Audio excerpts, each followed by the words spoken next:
എല്ലാവർക്കും സ്വാഗതം. ഇന്ന് നമ്മൾ ഉണ്ടാക്കാൻ പോകുന്നത് വളരെ ടേസ്റ്റി ആയിട്ടുള്ള ചിക്കൻ ബിരിയാണിയാണ്. ഇത് ചെന്നൈ സ്റ്റൈലിലുള്ള ഒരു ടേസ്റ്റി ബിരിയാണിയാണ്. ഇത് ഞാനിവിടെ ചെന്നൈയിൽ വന്നതിന് ശേഷം എൻ്റെ ഹസ്ബൻഡിൻ്റെ അമ്മ വീട്ടിൽ അടിക്കടി ഉണ്ടാക്കാറുണ്ട്. ഇതിൻ്റെ ടേസ്റ്റ് എനിക്ക് വളരെ ഇഷ്ടപ്പെട്ടു. അപ്പോൾ അത് നിങ്ങൾക്കും ഒന്ന് കാണിക്കാം എന്നുള്ള ഉദ്ദേശത്തിലാണ് ഈ വീഡിയോ എടുത്തിരിക്കുന്നത്. അപ്പോൾ അതെങ്ങനെ ഉണ്ടാക്കാമെന്ന് നമുക്ക് നോക്കാം. അതിനായി ഞാനിവിടെ 1 കിലോ ഇന്ത്യ ഗേറ്റിൻ്റെ ബാസ്മതി റൈസ് എടുത്തിട്ടുണ്ട്. നിങ്ങൾക്ക് ഏത് ബ്രാൻഡ് വേണമെങ്കിലും എടുക്കാം കേട്ടോ. ആദ്യം ഞാനിവിടെ ഈ ഗ്ലാസിൻ്റെ അളവിലാണ് റൈസ് എടുക്കുന്നത്. ഒരു 5 ഗ്ലാസ് റൈസ് എടുക്കുന്നുണ്ട്. ഇത് വെള്ളത്തിൽ ഒരു അരമണിക്കൂർ കുതിർത്ത് വയ്ക്കണം. ഇത് 7-8 പേർക്ക് വരെ കഴിക്കാവുന്നതാണ്. നിങ്ങൾക്ക് എത്ര പേർക്കാണ് ഉണ്ടാക്കുന്നത് അതിൻ്റെ അളവിനനുസരിച്ച് നിങ്ങൾക്ക് റൈസ് എടുക്കാം. പിന്നെ വേണ്ടത് 1 കിലോ ചിക്കൻ കഴുകി വൃത്തിയാക്കി എടുത്തു വെച്ചിട്ടുണ്ട്. ചിക്കൻ്റെ പീസെല്ലാം മീഡിയം സൈസിലുള്ളത് ആയിരിക്കണം. ഇനി നമുക്ക് സ്റ്റവ് ഓൺ ചെയ്ത് സ്റ്റാർട്ട് ചെയ്യാം. ആദ്യമായിട്ട് നമുക്ക് 3 ടേബിൾ സ്പൂൺ നെയ്യ് ഒഴിച്ചു കൊടുക്കാം. കൂടെ തന്നെ 3 ടേബിൾ സ്പൂൺ ഓയിലും ഒഴിച്ചു കൊടുക്കുന്നുണ്ട്. നിങ്ങൾക്ക് നെയ്യ് മാത്രം യൂസ് ചെയ്യണമെങ്കിൽ യൂസ് ചെയ്യാം. ഞാനിവിടെ രണ്ടും ഈക്വൽ ആയിട്ടാണ് എടുക്കുന്നത്. നെയ്യ് ചൂടായതിനു ശേഷം അതിലോട്ട് 2 ബിരിയാണി ഇല ഇട്ട് കൊടുക്കാം. കൂടെ തന്നെ 3-4 പീസ് കറുവപ്പട്ട, 5 ഏലക്കായ്, 5 ഗ്രാമ്പ്, 2 സ്റ്റാർ, ഇതെല്ലാം ചേർത്ത് ഒന്ന് ഇളക്കി കൊടുക്കുക. കൂടെ തന്നെ 4 പച്ചമുളക് ഇട്ട് കൊടുത്ത് ഒന്ന് ഇളക്കി കൊടുക്കുക. പിന്നെ ഞാനിവിടെ 7 സവാള നീളത്തിൽ അരിഞ്ഞത് ചേർത്ത് കൊടുക്കുന്നുണ്ട്. എന്നിട്ട് ഇതിനെ നന്നായി ഗോൾഡൻ ബ്രൗൺ കളർ ആകുന്നത് വരെ ഒന്ന് വഴറ്റി കൊടുക്കണം. ഇതിവിടെ നന്നായി വഴന്ന് വന്നിട്ടുണ്ട്. പിന്നെ വേണ്ടത് 4 ടൊമാറ്റോ മീഡിയം സൈസിലുള്ളതാണ്. നീളത്തിൽ അരിഞ്ഞത് ആഡ് ചെയ്ത് കൊടുക്കാം. തക്കാളി ഒരുപാട് ചേർക്കാൻ പാടില്ല. അങ്ങനെ ചേർത്താൽ അത് ടൊമാറ്റോ റൈസിൻ്റെ ഒരു ടേസ്റ്റ് ആകും. അതുകൊണ്ട് ഉള്ളിയുടെ ഹാഫ് പോർഷൻ തക്കാളി എടുത്താൽ മതിയാകും. തക്കാളി ഒന്ന് നന്നായി കുക്കാകാൻ ഞാനിവിടെ ഒരു 2 മിനിറ്റ് മൂടി വയ്ക്കുന്നുണ്ട്.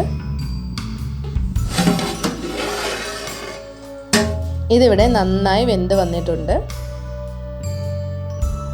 ഇനി ഇതിലോട്ട് ഇഞ്ചി വെളുത്തുള്ളി പേസ്റ്റ് ഇട്ട് കൊടുക്കാം.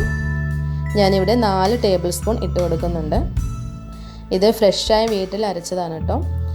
ഫ്രഷായി അരയ്ക്കുമ്പോഴേ അതിൻ്റെ ഒരു നല്ല മണവും എല്ലാം നമ്മുടെ ബിരിയാണിക്ക് ഉണ്ടാകുകയുള്ളൂ. ഇനി ഇതിൻ്റെ പച്ചമണമെല്ലാം മാറുന്നത് വരെ ഒന്ന് ഇളക്കി കൊടുക്കാം. ഇതിവിടെ പച്ചമണമെല്ലാം മാറിയിട്ടുണ്ട്. പിന്നെ നമുക്ക് ഇട്ട് കൊടുക്കേണ്ടത് ചിക്കൻ പീസുകളാണ്. എന്നിട്ട് ഇതിനെ നന്നായി ഒന്ന് ഇളക്കി കൊടുക്കുക. പിന്നെ അതിലോട്ട് മല്ലിയില അരിഞ്ഞത് ഒരു പിടി ഫുള്ളായിട്ട് ഇട്ട് കൊടുക്കുന്നുണ്ട്. അതുപോലെ തന്നെ ഒരു പിടി പുതിനയിലയും ഇട്ട് കൊടുക്കുന്നുണ്ട്. എന്നിട്ട് ഇതിനെ ഒന്ന് നന്നായി മിക്സ് ചെയ്ത് 1 മിനിറ്റ് ഒന്ന് മൂടി വെച്ച് നമുക്കതിൻ്റെ ഫ്ലേവർ എല്ലാം അതിലിറങ്ങുന്നതിന് വേണ്ടി 1 മിനിറ്റ് ഒന്ന് മൂടി വയ്ക്കാം.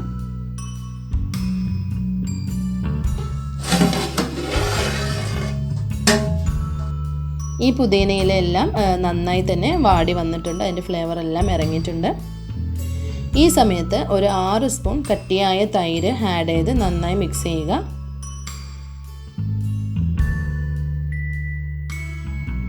മിക്സ് ചെയ്യുമ്പോൾ ശ്രദ്ധിക്കേണ്ടത് എണ്ണയെല്ലാം തെളിഞ്ഞു വരുന്നത് വരെ നിങ്ങൾ മിക്സ് ചെയ്ത് കൊടുക്കണം. കാരണം തൈര് ഇട്ട ഉടനെ തന്നെ ജസ്റ്റ് ഒന്ന് മിക്സ് ചെയ്തിട്ട് നമുക്ക് മറ്റുള്ള ഇൻഗ്രീഡിയൻസ് ഇടാൻ പാടില്ല. എണ്ണയെല്ലാം തെളിഞ്ഞു വരുന്നത് വരെ ഒന്ന് നന്നായി മിക്സ് ചെയ്യണം.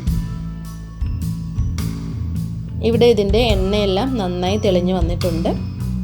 ഈ സമയത്ത് ഒരു നാരങ്ങ നീര് പിഴിഞ്ഞു കൊടുത്ത് അതിനെ ഒന്ന് ജസ്റ്റ് ഒന്ന് മിക്സ് ചെയ്ത് കൊടുക്കാം.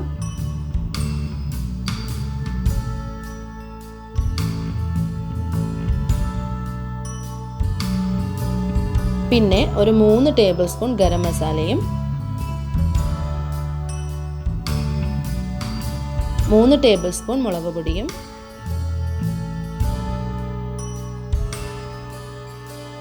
ആവശ്യത്തിനുള്ള ഉപ്പും ചേർത്ത് ഒന്ന് ഇളക്കി കൊടുക്കുക.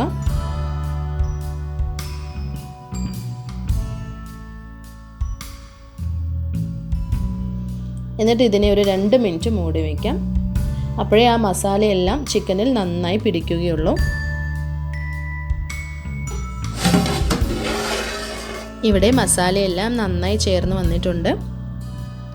ഈ സമയത്ത് വെള്ളം ആഡ് ചെയ്ത് കൊടുക്കണം. ഞാൻ ഈ ഗ്ലാസ്സിലാണ് അരി എടുത്തിരിക്കുന്നത്, അതുകൊണ്ട് അതേ ഗ്ലാസ്സിൽ തന്നെ വെള്ളം എടുക്കണം. നിങ്ങൾ അരി ഏത് പാത്രത്തിലാണോ എടുക്കുന്നത് അതേ പാത്രത്തിൽ വെള്ളം എടുക്കുക. ഇവിടെ 5 ഗ്ലാസ് അരിക്ക് അതിൻ്റെ ഡബിൾ ആയിട്ടാണ് വെള്ളം എടുക്കേണ്ടത്, അതുകൊണ്ട് 10 ഗ്ലാസ് ആവശ്യമുണ്ട്. പക്ഷേ ഞാനിവിടെ 9 ഗ്ലാസ് വെള്ളം ഒഴിച്ചു കൊടുക്കുന്നുള്ളൂ, കാരണം 1 കിലോ ചിക്കനിൽ നിന്ന് തന്നെ വെള്ളം വരും. അതുകൊണ്ട് ഞാനിവിടെ 1 ഗ്ലാസ് കുറവായിട്ടാണ് ഇവിടെ ചേർത്ത് കൊടുക്കുന്നത്. ഈ സമയത്ത് ഉപ്പും എരിവുമെല്ലാം ഒന്ന് ചെക്ക് ചെയ്യുക. ഇവിടെ കുറച്ച് ഉപ്പിൻ്റെ കുറവുണ്ട്, അതുകൊണ്ട് 1 സ്പൂൺ ഉപ്പ് കൂടെ ഞാൻ ആഡ് ചെയ്ത് കൊടുക്കുന്നുണ്ട്. ഇനി ഈ വെള്ളം ഒന്ന് നന്നായി തിളച്ച് വരണം. ഇവിടെ വെള്ളം നന്നായി തിളച്ച് വരുന്നുണ്ട്. ഈ സമയത്ത് നമുക്ക് കഴുകി വെച്ച അരി ഇട്ട് കൊടുത്ത് ഒന്ന് നന്നായി എല്ലാ ഭാഗത്തും അരി എത്തുന്നത് വരെ ഒന്ന് മിക്സ് ചെയ്ത് കൊടുക്കാം. എന്നിട്ട് ഇതിനെ ഒന്ന് മൂടി വെച്ച് തിളപ്പിക്കണം. ഇതിനി വെള്ളം വറ്റുന്നത് വരെ നമ്മൾ ഇടയ്ക്കിടയ്ക്ക് ഒന്ന് ഇളക്കി കൊടുത്ത് അരിയെ വേവിച്ചെടുക്കണം. ഈ ഒരു പാകത്തിൽ നമുക്ക് സ്റ്റവ് ഓഫ് ചെയ്യാം. ഇനി ഇതിനെ നമുക്ക് ദം ചെയ്തെടുക്കണം. അതിനായിട്ട് ഞാനൊരു പാത്രത്തിൽ കുറച്ച് ചൂടുവെള്ളം എടുത്ത് മുകളിൽ വെച്ച് കൊടുക്കുന്നുണ്ട്. ഒരു അരമണിക്കൂറിന് ശേഷം നിങ്ങളത് മാറ്റിവെച്ച് സെർവ് ചെയ്യാവുന്നതാണ്. അങ്ങനെ നമ്മുടെ ടേസ്റ്റി ആയിട്ടുള്ള ചിക്കൻ ബിരിയാണി റെഡി ആയിട്ടുണ്ട്. നിങ്ങളിതെല്ലാവരും തീർച്ചയായും ട്രൈ ചെയ്ത് നോക്കണം. ഇത് വീട്ടിൽ എല്ലാവർക്കും ഇഷ്ടപ്പെടും. ഈ വീഡിയോ ഇഷ്ടമായെങ്കിൽ നിങ്ങളുടെ ഫ്രണ്ട്സിനും ഫാമിലീസിനും എല്ലാവർക്കും ഒന്ന് ഷെയർ ചെയ്ത് കൊടുക്കുക. മറക്കാതെ നമ്മുടെ ചാനൽ സബ്സ്ക്രൈബ് ചെയ്യുക. താങ്ക്